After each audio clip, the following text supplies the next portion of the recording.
Kabilin-bilinan ngayon na sa pagitan ng alas 9 ng gabi hanggang alas 3 ng madaling araw. Huwag na huwag pagbubuksan ang sinumang kakatok. Meron daw kasing gumagala rito na 3 beses munang kakatok ng malakas at tsaka aatake. Alas 12 sang gabi. Gila si Dasig ko kagawas. Mayamang nga balay kay gasakit gina ako nga tiyan.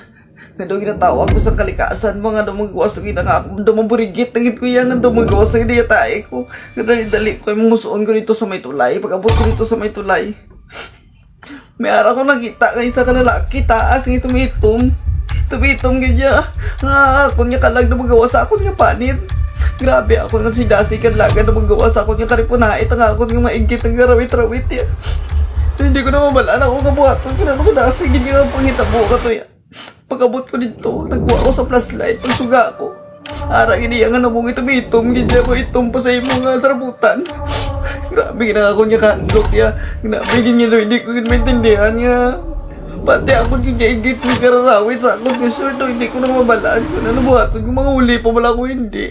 Diretson lang ko higda sa kama ko napon sa hapon, magkatupad yun eh, naguragok na. Natapad ko nga ako, nabuli siya kababa, grabe niya, kasunukan ko na daw ko. Hindi raw ito ordinaryong nilalang. Matangkad, kulay itim, may mahabang tenga at namumula ang mga mata. Lalo pa sa kadiliman ng gabi sa mga malalayong lugar.